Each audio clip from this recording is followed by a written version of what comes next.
मुक्ति कई प्रकार की है, सारूप्य, सालोक्य, साष्टी, सामिप्य और कैवल्य। ठीक है, इसमें क्या होता है, जो कैवल्य मोक्ष है, जो कैवल्य है वो मोक्ष है। मोक्ष में क्या होता है, कारण शरीर भी खत्म हो जाता है, सूक्ष्म शरीर भी, सूक्ष्म शरीर तो पहले ही खत्म हो जाता है, स्थूल शरीर तो पहले ही खत्म हो जाता है। मोक्ष में होता है, मोक्ष सब कुछ खत्म कर देता है और ब्रह्म में ही लय कर देता है, वह मोक्ष कहलाता है, जिसे हम कैवल्य मोक्ष बोलते हैं।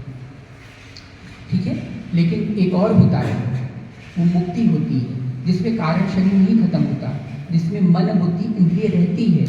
ठीक है, लेकिन वो दिव्य हो जाती है। जैसे मुक्ति में भगवान का सालोक्य मिल गया है, ये मुक्ति है। सालोक्य मतलब भगवान का लोक मिल गया, हम भगवान के लोक में हम विचरण कर रहे हैं, भगवान के लोकों में हम आनंदित होकर के घूम रहे हैं, भगवान के लोकों में ही उनका सब कुछ कर रहे हैं। फिर आती है साष्टी। साष्टी में क्या होता है, भगवान का ऐश्वर्य मिल जाना, जो भगवान के पास शर ऐश्वर्य है वो हमें मिल जाना। ठीक है, हम भगवान के समान हो जाना, वो साष्टी है। लेकिन उसमें लीलाएं नहीं होती, उसमें रूप नहीं होते, उसमें धाम नहीं होते, उसमें गुण होते हैं, रूप होता है, नाम होता है, लेकिन लीलाएं नहीं होती, न उनके जन्म होते हैं, उनके पास परिकर भी नहीं होते। भगवान की ऐश्वर्य शक्ति प्राप्त हो जाती है, वो बड़ी से बड़ी सृष्टि रचा देंगे, सब कुछ कर देंगे, सारी चीज़ें कर देंगे, अनंत ब्रह्मांड की संरचना कर देंगे, खुद महाविष्णु बन के बैठ जाएंगे, ये सब सारी चीज़ें होती हैं, लेकिन वो लीला नहीं कर सकते, रस का आस्वादन नहीं कर सकते। ये मुक्ति है, ये साष्टी। इसके बाद आता है सामीप्य। सामीप्य में क्या होता है, भगवान की समीपता मिल जाती है। जैसे भगवान हैं, हम उनके पार्षद बन के बैठे हैं, जैसे जय विजय नामक पार्षद जो थे वो बन के बैठे हैं। ठीक है, जो नंद यशोदा जी थे सब पार्षद भगवान के, ये सब जो है पार्षद बन जाते हैं, मतलब हम सब भगवान की समीपता, उनकी निकटता मिल जाती है। हम भगवान के साथ ही रहते हैं, भगवान की माला बन करके रहते हैं, भगवान के अंग वस्त्र बन के रहते हैं, भगवान की चीज़ें बन के रहते हैं, ये उनकी सामीपता है। ठीक है, भगवान की कोई भी चीज़ ना, जैसे हम लोग माला पहन के बैठे हैं तो ये जड़ है, ठीक है, इसमें कोई चेतनता नहीं है। लेकिन जो भगवान के साथ होते हैं, भगवान की जितनी चीज़ें हैं, भगवान के विग्रह से जितनी चीज़ें बनती हैं, वस्त्र का श्रृंगार होता है, कुछ भी जो भगवान के पास लगते हैं, उनकी जटाएं भी सब महापुरुष होती हैं। हर कल्प में हर समय जो भगवान के श्रृंगार किए जाते हैं, या राधा जी के पास जो मेहंदी लगाई जाती है वो भी कोई संत महापुरुष बन जाता है, या भगवान की बांसुरी जो है वो भी कोई संत महापुरुष बन जाता है, भगवान के पद त्राण जो चप्पल हैं, जूते हैं, वो भी सब संत महापुरुष अपने अपने रूप धारण करके आते हैं, वो बन जाते हैं। सबको अलग अलग रस मिलता है। तो ये सब मुक्तियाँ हैं, इन मुक्तियों पे हमें नहीं जाना है, क्योंकि वहाँ पे रस का अभाव है। वहाँ ऐश्वर्य शक्ति आपको मिल जाएगी, लेकिन रस नहीं मिलेगा।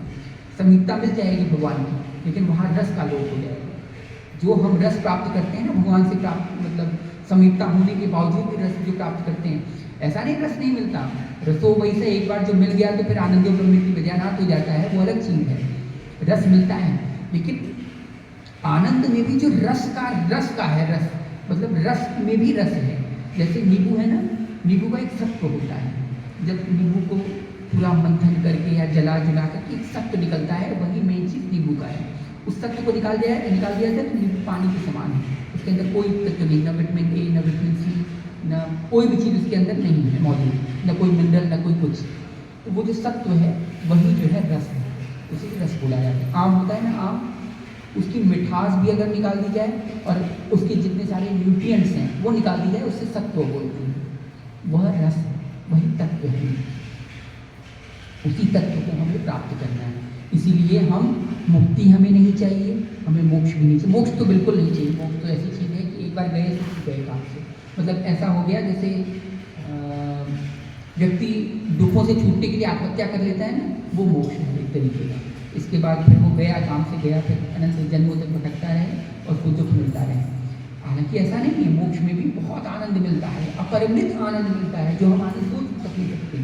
लेकिन उसके बाद भी मोक्ष क्या है? मोक्ष है दुखों से निवृत्ति हो जाना, बस इतना है, और कुछ नहीं है मोक्ष। दुखों से निवृत्ति हो जाना। जैसे हम गाड़ी चलाते हैं ना, हमारी गाड़ी अभी जो संसार में वो बैक गियर में जा रही है, सीधे सीधे पहाड़ के नीचे और चलती चली जा रही है, चलती चली जा रही है और हम नीचे गिरते चले जा रहे हैं। अब हमने क्या किया, ले करके उसको जो है हैंड ब्रेक लगा दिया और जो है वो कर दिया, मतलब उसमें न्यूट्रल में ला दिया, गाड़ी रुक गई पहाड़ पे, वो मोक्ष हो गया।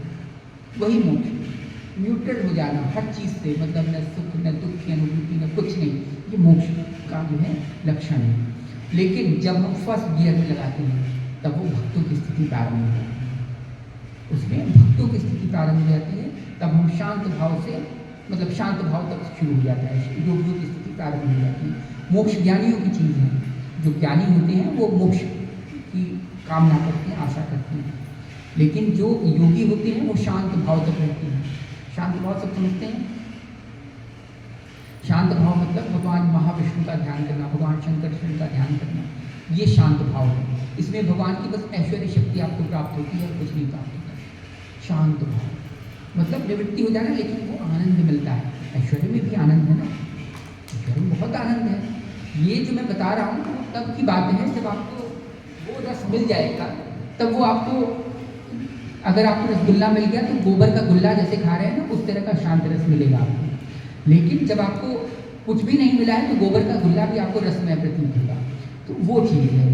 ठीक है, तो शांत रस तक ही ये चीज़ें रहती है। इसके बाद भक्तों की स्थिति प्रारंभ हो जाती है, जब जहाँ से शुरू हम करते हैं वात्सल्य भाव, दास्य भाव, दासो भाव।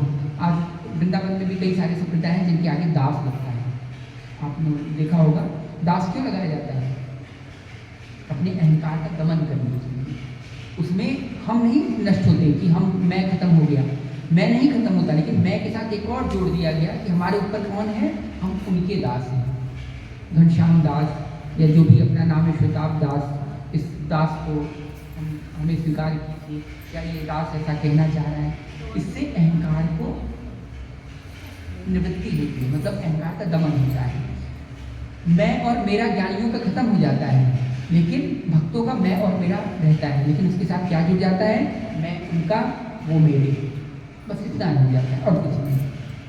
क्योंकि अहंकार जब नष्ट नहीं होगा तब तक हमें मोक्ष नहीं मिलेगा, मुक्ति नहीं मिलेगी। लेकिन जहाँ पे दासोहम आ गया वहाँ पे अपने आप ही अहंकार का दमन हो जाता है, क्योंकि दास की कोई इच्छा नहीं होती, वो स्वामी के अनुसार ही चलता है। तो वहाँ पे अहंकार का लोप हो जाता है, लेकिन उसको रस मिलता है, वहाँ पे रस होता है। हनुमान जी कोई काम अपने आप से नहीं करते थे, एक भी कोई ऐसा कृत्य बता दीजिए जो उन्होंने अपने आप से किया, कोई भी एक कार्य। अगर उनको कोई मार भी रहा है तब पर उन्होंने अपने हाथ से नहीं किया है, सब भगवान राम के हिसाब से भी किया है। पहाड़ भी उठा के लेके आए, जब तक भगवान राम ने बुला रहे हनुमान ही जाओ, तब वो गए दौड़ते दौड़ते, सब कुछ उन्हीं के हिसाब से करेंगे। क्यों? क्योंकि वो दास है, अपनी इच्छा दास के सामने, स्वामी के सामने दास की कोई इच्छा नहीं है। अगर दास ने इच्छा कर दी तो फिर तो स्वामी बन गया। तो इसलिए जो दास की भावना, दासत्व की भावना है, वो भक्तों से शुरू हो जाती है। दासत्व के भाव आता है सख्य भाव।